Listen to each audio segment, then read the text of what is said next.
So we listen to Democrats talk out loud for a living, and we draw obvious conclusions from what they say. A couple of months ago, we told you they would like to change the demographics of this country so they can have permanent political control, because that's what they've told us.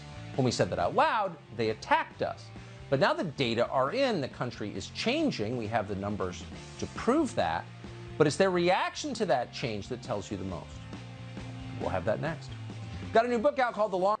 It seems like just the other day that America's self-described moral leaders were denouncing us for pointing out the obvious. Democrats are intentionally accelerating demographic change in this country for political advantage.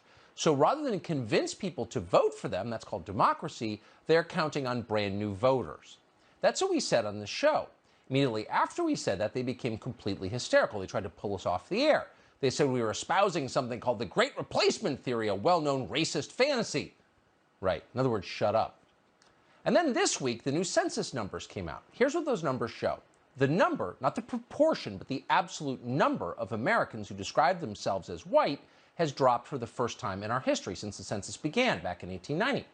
The total decline is around 5 million people. Now, that is huge.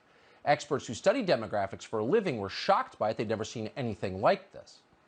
Why did this happen? Where did all these people go and why? They're Americans, remember. Well, as leading Democrats put it again and again, who cares? Fewer white people in America is a great thing, and we should celebrate.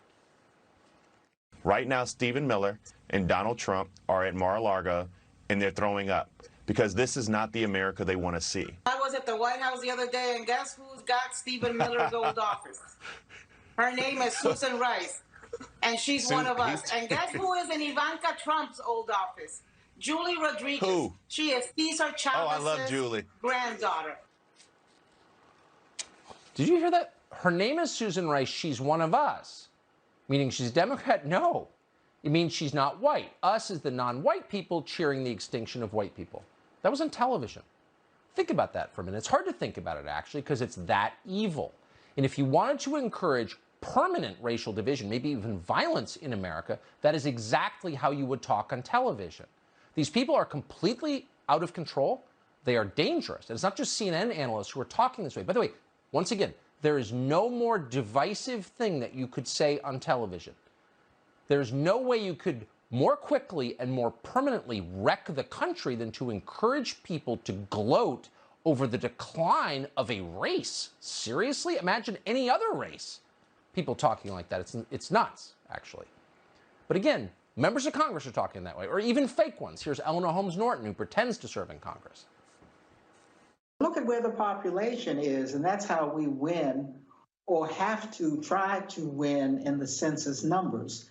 Because the population growth has been in the cities and in the suburbs, among minorities, and that's what gives us some leverage.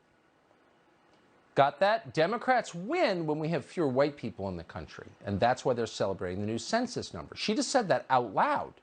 You should never say anything like that out loud, but they are. At the Washington Post, columnist Jennifer Rubin joined the cheering. Fewer white people, she wrote, you can look it up, is, quote, fabulous news. Now we need to prevent minority white rule. Minority white rule? Do you recognize that phrase? Oh, South Africa. That's what she wants, South Africa. She said it. We didn't. We would never say something like that. But wait a second, you ask. What about the numbers? What happened to all those white people who are now missing from the census? Well, it turns out many of them perished in the opioid epidemic. Hundreds of thousands of young Americans, mostly from rural communities, dead from drug overdoses. A columnist from the Washington Post is cheering that. Their deaths are fabulous, she says. It's hard even to know how to respond to that.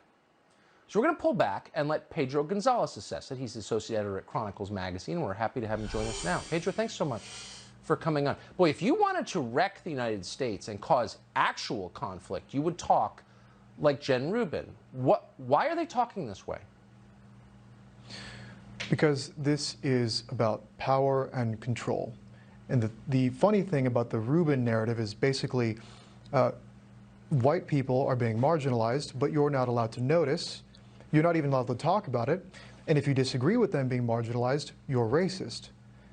It's racist, of course, because supposedly white people are the villains of human history. That is an absurd calumny. The truth is that the specter of white supremacy is used to fuel the growth of a corrupt political order, and whites are in fact the victims in this system. If you look at things like wages and life expectancy, those have fallen for the white working class while they've risen for all other groups. If you look at our culture of affirmative action, we disadvantage white people in this country in jobs and schooling, and we do it by lowering expectations and standards for everyone else. Deaths related to suicide, and as you noted, drug overdoses and alcohol-related illnesses, these things have soared for middle-aged white men and women in the last 20 years. And people like Jennifer Rubin can do little than say, you deserve it, I'm going to spit on your grave, and you're not allowed to notice or do anything about it. All of this is the result of deliberate policy choices, not from the Democratic Party. It's also a Republican Party problem. The uniparty is a real thing. The ruling class in this country has deconstructed the nation it was entrusted to govern. It invited millions of people into this country and told them that any disparity in outcome, you just point to a white person and say, it's your fault. It's psychotic, but historically, this is what imperial and colonial governments do. They encourage division between groups.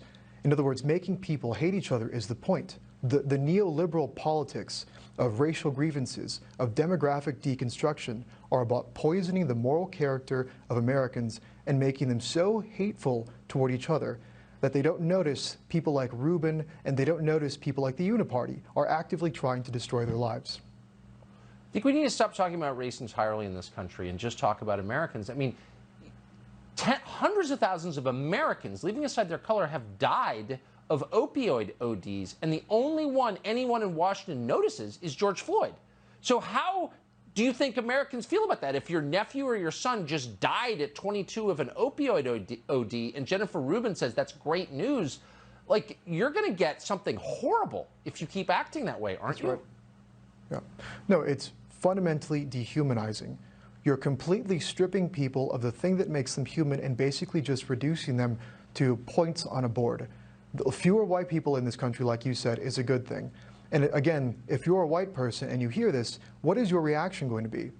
And you're basically stoking, I mean, there's no way to put this nicely, right? You're ginning up racial hatred between different groups in this country that might otherwise get along, and you're doing it for either cynical or ideological reasons. I'm not sure which is worse, whether you really believe in this stuff or it's just a means to an end. In either case, it is anti-civilizational. If you want to destroy a society, this is how you do it. Exactly. And they're going to make people super radical, and it's going to be Jen Rubin's fault. There's no doubt about that. Pedro Gonzalez, I appreciate it. Thank you so much. Thanks for having me. So Andrew Cuomo's on his way out. You're told that's a good thing.